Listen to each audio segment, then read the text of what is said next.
Sit. Good girl.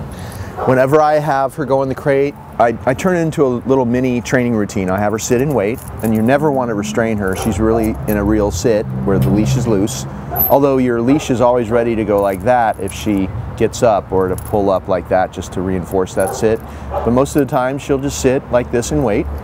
And she needs to wait until you allow her into her den, because she loves her crate and she thinks that this crate is her den. So she's waiting until you pat her chest and say, go, and she'll go in there.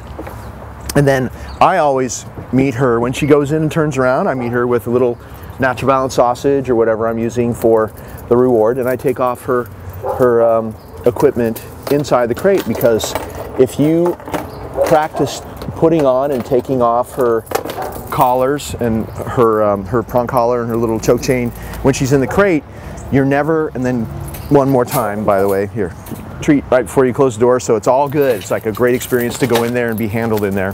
So if you practice doing that in the crate, you're not going to have this problem where you're going to go for a walk, or you're trying to maybe take a collar off or something, and she's going like this and struggling and collapsing and rolling over and being a little pest when you're trying to hook her up to take her for a walk. And that's what normally happens, and it's just this vicious cycle. You struggle with her, you try to control her, she wants to fight more, and it's a game they play with you, and it's disrespectful, and it's a reactive kind of behavior that gets worse and worse and ties into other things where she'll start doing other things like jumping on you again, or things that are disrespectful and treating you like a plaything. So you don't ever want to get involved in that. So I would recommend for a while you put on their collars and their leashes when they're in the crate, and you take them off when they're in the crate, because when you do it this way, like we've trained them to now, they wait calmly and they get used to you handling them and putting things on and taking off things off their neck calmly, so that later on when they grow up you can do it and they're calm outside the crate. But to set up that appropriate pattern of behavior, you want to do it in the crate now, so that they get really used to being a certain way when you do that, and then later on you won't have that problem outside of the crate if you are consistently doing this for a while. And it's different with every dog. Maybe they only need you to do it this way for the next 3 months or so, maybe 4 or 5 or 6 months. Every dog's different, but the bottom line is, if you start having issues again, then you need to go back to the crate routine and do it for a while, and then until they're real solid in being calm when you're handling their equipment around their neck. So now I'm going to take her out, and by the way, when I have her in here, I just hang up the prong collar on the door of the crate, and you can put the leash and the choke chain wherever you want. You can on top of the crate or somewhere else hang them up.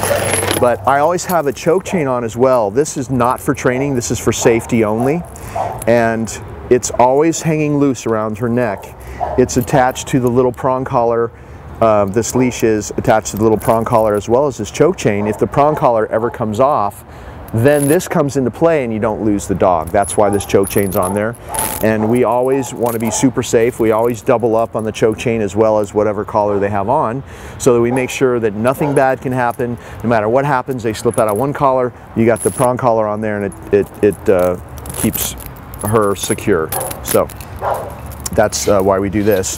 The choke chain, excuse me, the prong collar, this is the choke chain that I was just talking about. The prong collar is, first of all, this is the smallest one that they make, and you only need the little tiny ones, because as you can see throughout all the training on the videos, it's not about correcting and causing pain. It's just about being able to control the pup and getting the message across in a real clear way without you having to be forceful. And this prong collar closes with the same pressure all the way around the front as well as the back. It's not like most collars, which are all of it's right there. It's the same pressure on the back, so it's this very controlling feeling when you do a little prompt, a little, like you've seen me doing, little pops, little prompts to give them signals. So you always want to make sure that you don't move to those big collars, because we use these small link ones on the large dogs as well. This is all you ever need. As she gets bigger, you'll just have to buy more links and add them, which will of course supply to you, and just because her neck will get bigger. And then you always want to make sure that you keep the leash loose and you're not having that tight leash. And this prong collar is always very safe, and they've been using it the whole time they've been with me, and you can see they're not injured and they're fine with it. But these prong collars are very helpful if you use them the proper way, like we show you.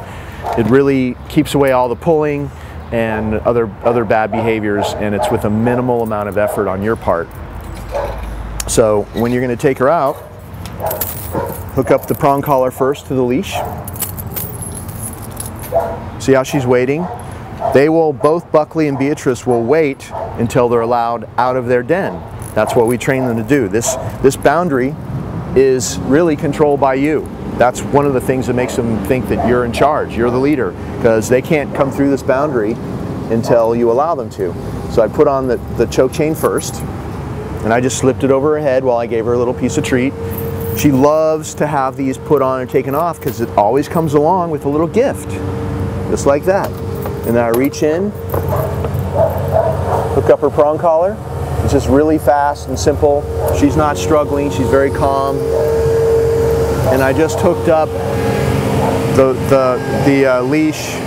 There's a noisy machine right there. I'm going to wait till it passes. It's one of those new Chevy Volts that we never see.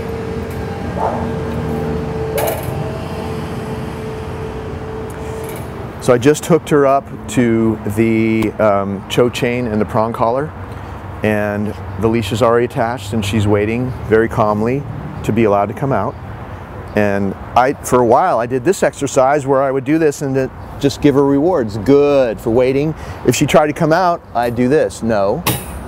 Give that a little slam there. Good. Rewarded her and step farther back. And now if she tries to come out, I can just say no and she'll go back.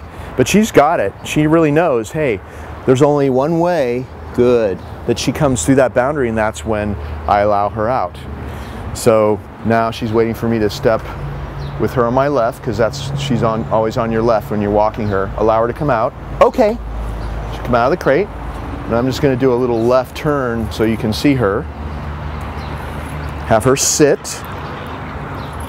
And then you always want to close this crate door, because it's closed when she's in there and it's closed when she's out of there, because you control that boundary. She loves her crate. That's where she eats. Both Buckley and Beatrice, everything's the same for both dogs. They eat in there, they get their bones and chewies in there. We've developed it as the cool place to be. They love it in there, and so you control their access in and out. It makes you very powerful in their minds. So that's why we do it this way. But you always keep the door closed, because they can't just have access in and out. You control their access, so make sure you always close that door. And if you're going to release her just to be free in the house, you always release her from a calm sit stay. All this training always starts and ends with a calm sit stay. So if you're going to have her on the leash, and I know you're going to have her on the leash for a while in the house, you just keep that leash on there, say go, let her be free, and you're going to drop the leash.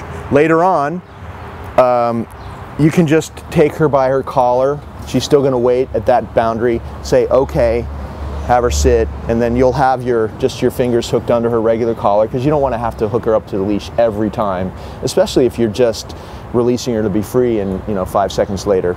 And then make sure she's sitting, and then say go and release her. That's what you'll be doing later on when she grows up. Okay, come on, let's go.